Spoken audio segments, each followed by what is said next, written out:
Jadi Nabi itu orangnya lugu, duduk aja nggak mau mikir. Memang syaratnya Nabi itu nggak boleh mikir, harus ummi. Ummi itu lugu. Nggak boleh Nabi mikir besok makan apa, terus jabat apa, itu nggak boleh. Itu udah Nabi itu, maklar itu. Nabi itu nggak boleh mikir. Makanya Quran nyifati Nabi itu makun tata drimal kitab walal iman. Kami itu tidak tahu kitab itu apa, iman itu apa. Jika Nabi itu nggak bisa jumpa pers, nggak bisa. Saya terus mau cerita tentang sanad-sanad ilmu. Jadi Nabi itu 23 tahun dan itu tidak gampang, ada fasenya. Bahkan ada fase Nabi itu harus as-sukut anil mungkarot. As-sukut anil mungkarot itu diilmoni oleh pakar-pakar usul fikih. Apakah as-sukut anil mungkarot itu berarti mengikrori kemungkaran? Apa takhirul bayan? Saya ulang lagi pakai bahasa Indonesia. Ketika ada kemungkaran Nabi diam. Itu diamnya karena nyari momen untuk ngandani, atau memang diam itu dengan tanda kutip jangan-jangan dianggap ikrar. Makanya ulama usul fikih itu berdebat. Diamnya Nabi ketika melihat kemungkaran di awal Islam itu karena ada ma huwa aham, ada yang lebih penting, yaitu menerangkan tauhid, atau takut itu menjadi satu momok bagi mereka karena Nabi dianggap coro Jawa itu dianggap kecangkeman, sidik-sidik ngeloroi, sidik-sidik ngeloroi. Nah, perdebatan ulama dalam seperti ini itu penting sekali karena nanti menjadi satu rumus ilmu. Saya berkali-kali berpikir gini, misalnya Anda punya keponakan atau punya anak pacaran, ada Pak D yang keras sekali, mesti marah. Itu nanti ponakannya nggak sempat dikandani karena main saja nggak berani, mesti Pak D itu marah. Karena ini Islam garis keras atau garis lurus atau apalah nggak tahu. Pokoknya punya garis. Terus ada kelompok Islam yang nggak punya garis, ya nggak punya karakter. Ponakane pacaran ya santai, malah kenalan sampai pacare ponakane. Cantik le, kuliahnya podo. Sehingga ponakannya merasa terjustifikasi. Berarti pacaran nggak apa-apa, wong paman saya nggak marah. Natijahnya pasti sama. Yang terlalu mudahanah, yang terlalu baik, hasilnya tidak didik sama sekali. Karena seakan-akan mengakui bahwa itu tidak apa-apa. Yang keras sekali hasilnya juga sama, nggak didik sama sekali karena dolan we rawani, kapan didiknya? Nah kira-kira seperti itu. Yang nggak mau berteman sama orang-orang maksiat juga hasilnya sama, meskipun atas nama kebenaran. Aku mau kancanan nang maksiat, ngotori. Hasilnya sama, nggak mau mendidik. Tapi yang mau ngancani juga bahaya kalau terlalu keseringan karena jute aku kenal kiai iki ratu diloroi, berarti gak popo kan gitu. Nah ini PR besar dalam umat Rasulullah Shallallahu Alaihi Wasallam. Tadi saya diceritani Mbah Jamal berjuangnya di sini, nata dari kampung yang macam-macam menjadi kampung baik. Dulu saya Duki di Lasem ya gitu. Mbah Mun dulu ya sarang dihimpit 2 kampung yang masalah. Tapi lama-lama terus jadi kampung yang baik lewat tarbiyah, lewat proses tarbiyah yang luar biasa. Maka ketika kemungkaran kita biarkan, itu namanya apa?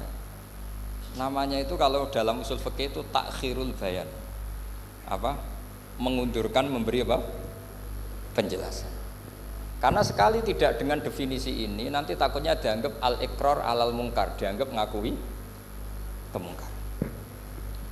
Nah, saya termasuk orang yang sangat usuli ya, sangat memahami Quran, hadis itu secara disiplin ilmu usul fikih. Nah, kenapa itu satu keharusan begini logikanya? Saya ulang lagi, Nabi jadi nabi itu 23 apa? Itu yang menyokong beliau jadi nabi itu orang Nasrani dan orang Yahudi, karena itu satu-satunya perangkat yang harus dipakai. NU belum ada, sama nggak usah GR bela nabi, NU pas itu belum ada. Maulid nabi itu yang kangelan tuh Abu Lahab, bukan pengurus NU. Sampai sekarang dalil maulid itu masih pakai Abu Lahab. Jadi ini ya NU itu termasuk organisasi yang luar biasa. Abu Lahab ya jadi dalil. Jadi Abu Lahab dengar kalau iparnya, Abu Lahab itu iparnya Aminah, iparnya Sayyidah siapa?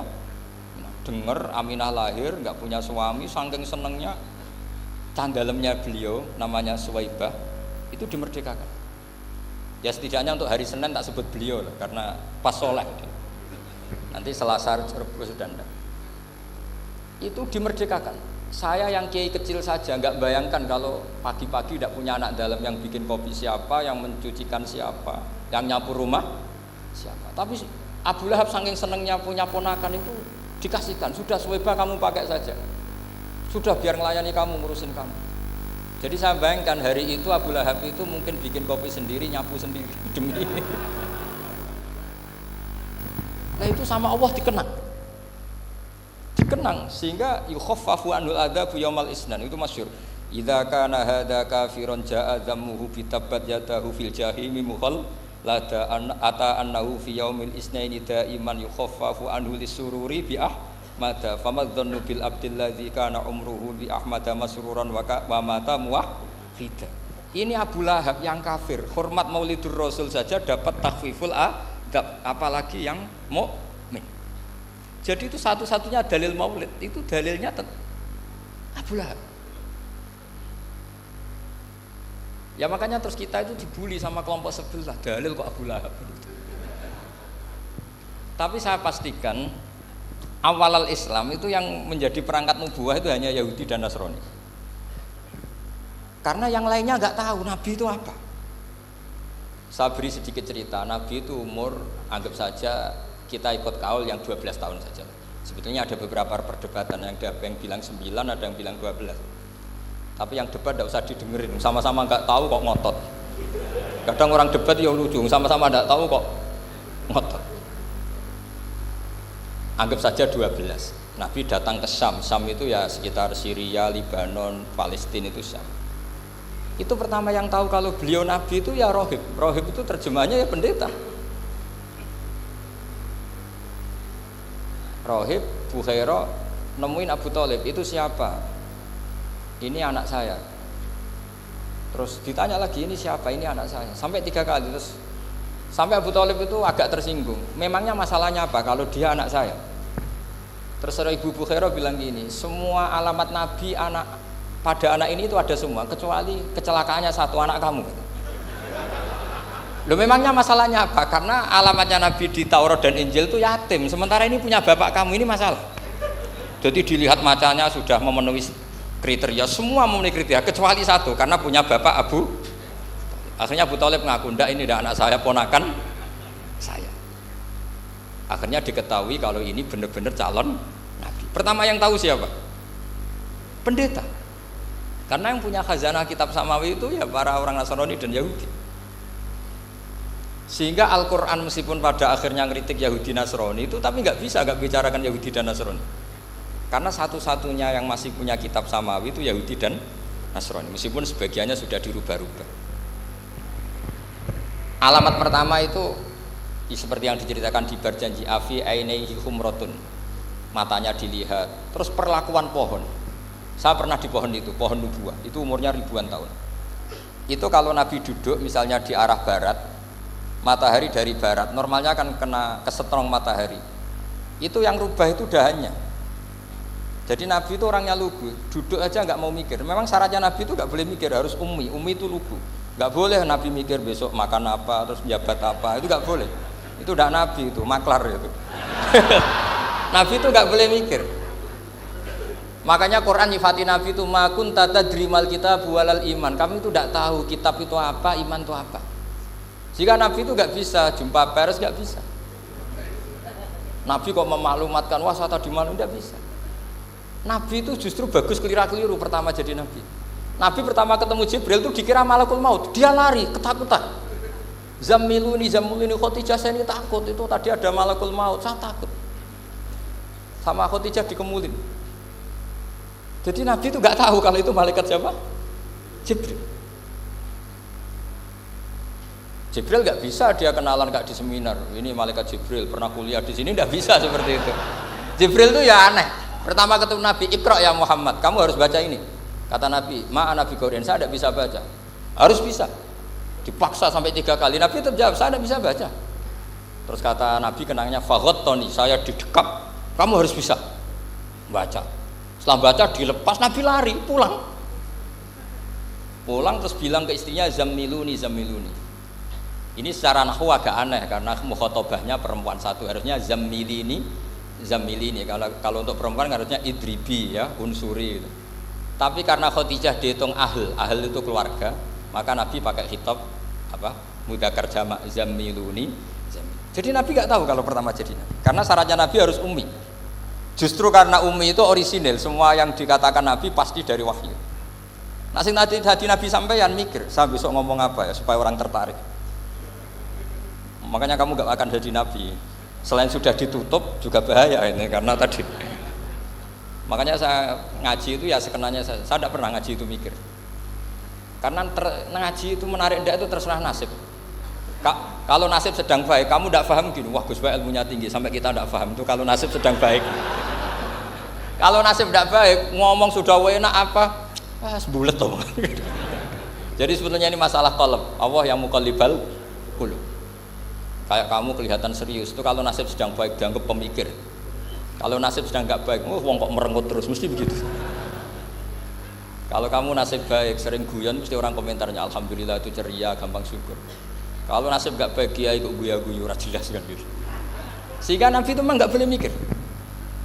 Sehingga diistilahkan ma kunta tadri mal kitabu walal iman. Kamu itu tidak tahu Muhammad, kitab itu apa, iman. Justru itu bagus. Nggak tahu itu bagus kalau untuk Nabi. Kalau untuk apa? Sehingga orisinil datang ke Khadijah, zammiluni zammuli. Jawabannya Khadijah lucu. Kamu betul ketemu orang seperti ini ke makhluk ya seperti ini nih. Iya kata Nabi. Itu Khadijah itu kacaunya bukan main. Khadijah itu kacau. Khadijah itu Khadijatul Kubra, termasuk manaqib yang dicintai Mbah Mun. Ini mbah-mbahnya Habib, ini Muhammad bin Anis. Khadijah bilang gini, ya gini saja Mas. Suatu saat kalau teman kamu itu datang bilang ke saya, ya kata Nabi. Nggak ngerti kalau ini dites. Suatu saat Jibril ini datang lagi.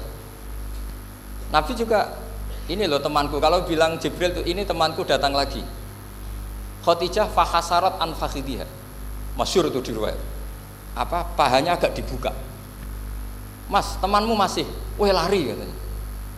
Terus setelah lari ditutup lagi. Temanmu datang lagi, iya datang lagi.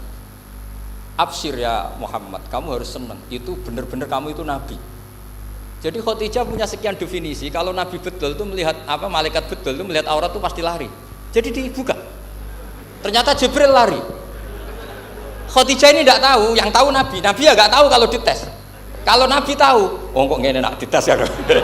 Jadi ini mungkin. Jadi nabi itu nggak tahu kalau dites. Mas kalau temanmu datang bilang saya. Setelah pas Nabi sama Khadijah, Jibril datang. Masyhur itu fahasarat an fakhidiyah. Dibuka, temanmu masih Mas, lari gitu. Ditutup lagi. Sekarang gimana Mas? Datang lagi. Kamu harus seneng, kamu Nabi betul. Karena kalau itu setan, wah mesti seneng nonton aurat kan itu. Itu Nabi tidak tahu kalau dites. Kalau sampean kan tahu kalau mau dites istri. Sampai mulai kata tong wedok liya teko mesti bojo mbak servis untuk menutupi semua keburukan itu. Itu Nabi. Uniknya terus Khadijah, Nabi jadi Nabi sama Khadijah itu tahu dulu Khadijah. Nabi nggak tahu kalau mau jadi Nabi, tapi Khadijah tahu. Sehingga ketika umur 25 tahun Nabi sebagai pedagang, Khadijah itu ngirim mata-mata namanya Maisarah. Maisarah itu nama lelaki. Saya tambahin lagi Maisarah nama lelaki. Nanti kalau kamu artikan nama perempuan, oh berarti Nabi kemana-mana punya perempuan. Enggak, Maisarah itu nama lelaki. Maisarah dikirim Khadijah. Terus gimana Muhammad di perjalanan? Tudzilluhul ghamamah tuti'uhus sahaib, kemana-mana dipayungi oleh mega, oleh awan. Sekian informasi ke Rasul ke Khadijah itu dimasukkan semua ke Khadijah. Tapi betapa kecewanya Khadijah ketika Nabi nikah umur 25 tahun, Khadijah umur 40 tahun. Itu kok gak jadi Nabi. Itu mulai kecewa gini, sido jadi Nabi tau ora. Makanya ketika tahun ke-40, berarti Nabi umur 40, cerita ketemu tadi Jibril, sebenarnya Nabi nggak tahu itu Jibril, nggak bilang Jibril. Itu Khadijah senangnya bukan main. Karena apa yang dibayangkan dia terjadi. Fa wallahi la yuzika wa abadan innaka la tasilur rahim wa tahmilul kalla wa taksibul maqdud wa taqridu fa wa tu'inu ala nawaibil haq. Ini kalau istilah bahasa Pak Said Akil, syarat jadi rais Suriah harus hafal katanya gitu. Sonono, syaratnya jadi ulama. Saya ini jadi ulama sebelum di NU. Makanya kata Mbah Mun dulu guyon kiai ono loro, ono kiai sing ning NU, berarti kiai sik lagi ning NU. Ono sing kiai NU nak gak pengurus NU ora dadi kiai gitu kan. Itu guyonannya Mbah Mun. Akhirnya Khadijah itu sempurnanya bukan main karena pernah ragu 15 tahun. Kan dari umur 25 5 sudah yakin kalau ini nabi, kemudian nggak tahu bukti berikutnya, makanya terus ini jadi nabi enggak. Setelah umur 40 bener-bener nabi, paginya diajak ke Waraqah bin Naufal, masih pernah paman sama Khadijah. Ya Ami, ini ibnu akhika mau cerita. Terus Waraqah ini Nasrani. Di kitab Bukhari disebut wa kana imro'an tanassara fil jahiliyah wa yaktubu Injil bil Ibraniyah masyaallah ayaktub. Jadi Waraqah itu penginjil, pendeta. Tapi nanti loh, kamu jangan salah paham terus kayak pendeta sekarang, ada periode di mana Injil masih asli dan ada periode ini yang sudah muharraf.